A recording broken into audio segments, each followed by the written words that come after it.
mendengar sejarah bagaimana keindahan akhlak Rasulullah Sallallahu Alaihi Wasallam yang patut kita jadikan sebagai contoh.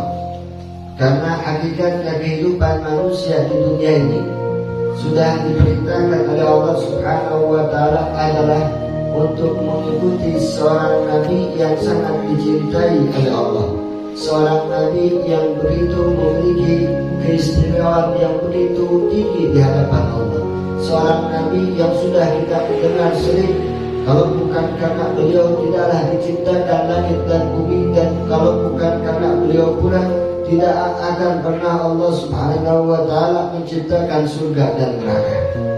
Maka dengan apa yang difirmankan oleh Allah Subhanahu wa Ta'ala di dalam Al-Quran, laqad kana lakum fi Rasulillahi uswatun hasanah, sungguh telah datang di dalam diri Rasul Sallallahu Alaihi Wasallam uswatun hasanah.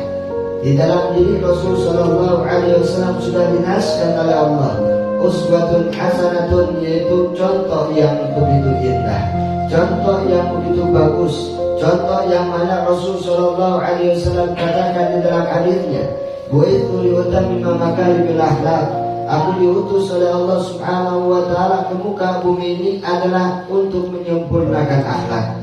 Kita berpikir bahwa akhlak adalah sesuatu yang biasa, padahal dari pertama diciptakan manusia di muka bumi ini, kita diperintahkan bagaimana berakhlak kita kepada Sang Khalik, bagaimana akhlak kita kepada Allah, bagaimana akhlak kita kepada baginda kita Nabi besar Muhammad Sallallahu Alaihi Wasallam.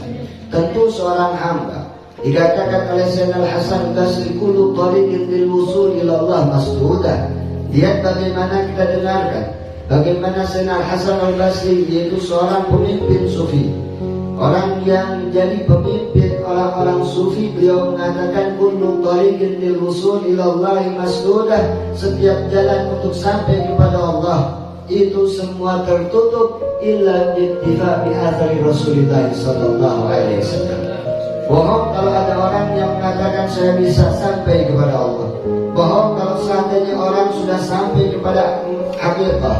Bohong ketika orang sudah menyatakan bahwa mereka sudah mendapatkan mahabbah dari Allah Subhanahu wa Ta'ala tanpa melaksanakan apa yang telah dianjurkan oleh baginda Rasul Sallallahu Alaihi Wasallam.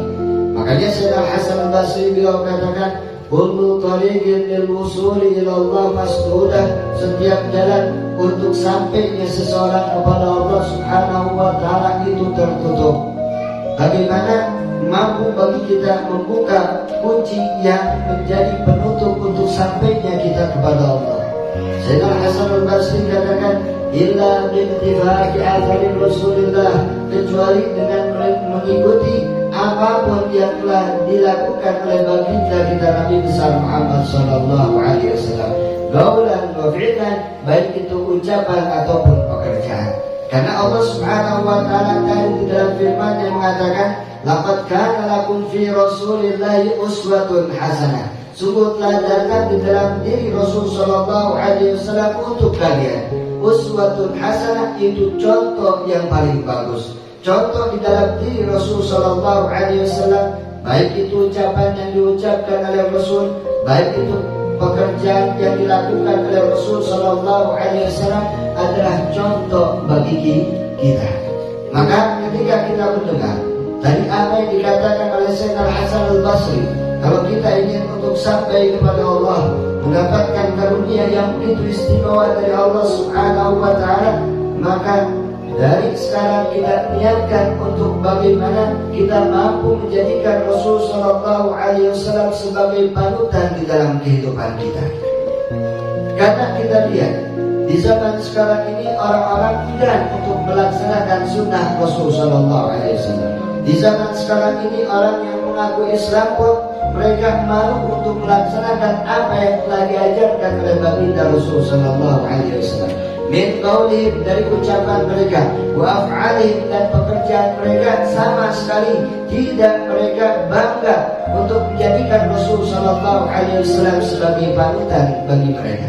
Karena mereka berpikir bahwa tatkala mereka mengikuti akhlak-akhlak orang-orang yang tidak pernah bersujud kepada Allah, mereka berpikir bahwa tatkala mereka melaksanakan apa yang telah diajarkan oleh orang-orang yang melakukan perbuatan maksiat kepada Allah, itu adalah satu kebahagiaan bagi mereka kelak yaumul qiyamah. Selalu kita ingatkan bagaimana Sayyidina Anas bin Malik radhiyallahu anhu, beliau tatkala mendengar ucapan yang diucapkan oleh baginda Rasul sallallahu alaihi wasallam, yaitu almar'u ma'a man ahab, seseorang itu kelak yaumul qiyamah akan dikumpulkan bersama orang yang dia cintai. Makanya Sayyidina Anas bin Malik di dalam hadisnya katakan, wallahi demi Allah, ma farihna, kami tidak pernah merasakan kegembiraan kecuali tatkala mendengar sabda Rasul sallallahu alaihi wasallam yang mengatakan almar'u ma'a man ahab, seseorang itu bersama orang yang dia cintai. Hatta kana yatir, beliau mengatakan sampai-sampai kami ini ingin terbang karena mendengar sabda Rasul sallallahu alaihi wasallam almar'u ma'a man ahab, seseorang itu kelak yaumul qiyamah akan dikumpulkan bersama orang yang dia cintai. Maka yang kita miriskan di zaman sekarang ini, yang kita sedihkan di zaman sekarang ini, bagaimana orang-orang yang mengaku Islam, orang-orang yang mengaku berpegang teguh dengan ajarannya Rasul sallallahu alaihi wasallam, akan tapi mereka tidak mau menjadikan Rasul sallallahu alaihi wasallam sebagai panutan di dalam dirinya. Maka kembali kepada apa yang difirmankan oleh Allah, laqad kana lakum fi rasulillahi uswatun hasanah. Ya, apa kata Allah? Liman kana yarjullaha wal yawmal akhir. Bagi yang pertama, orang-orang yang ingin mendapatkan keridhaan Allah. Tentu kita yang hadir di sini ingin mendapatkan keridhaan Allah. Tentu kita yang hadir di sini kelak yaumul qiyamah ingin mendapatkan ucapan yang dikatakan oleh Allah Subhanahu wa taala, ya ayyatuhan nafsul mutmainnah irji'i ila rabbiki radiyatan mardiyah fadkhuli fi ibadi wadkhuli jannati.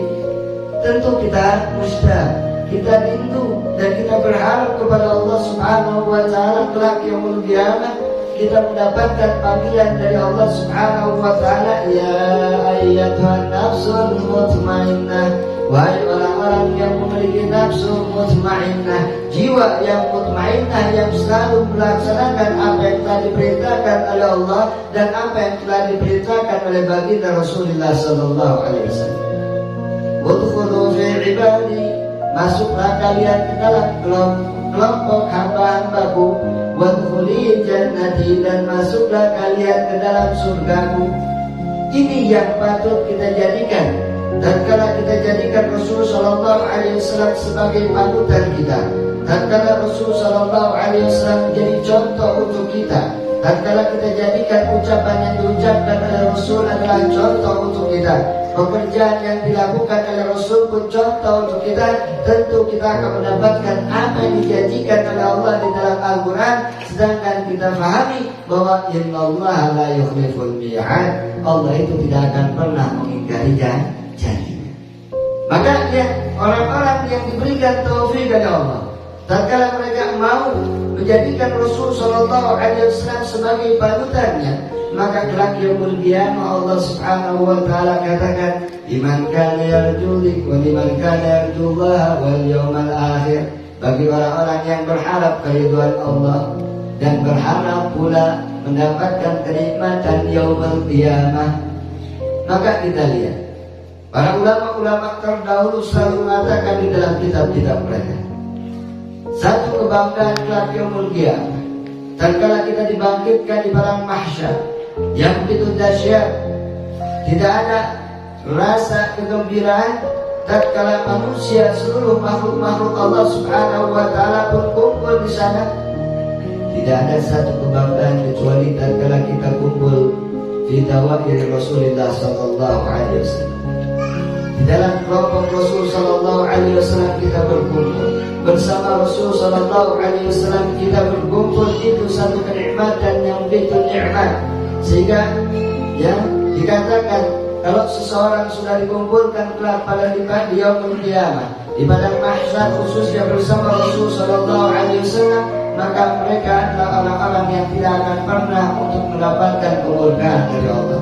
Mereka orang-orang yang akan dimasukkan kelak yaumul qiyamah ke dalam surganya Allah Subhanahu wa taala bersama Rasulullah sallallahu alaihi wasallam. Maka satu keberuntungan bagi orang-orang yang menjadikan Rasul sallallahu alaihi wasallam sebagai panutan di dalam kehidupan. Dia jadikan Rasul sallallahu alaihi wasallam sebagai contoh di dalam ucapan yang dia ucapkan.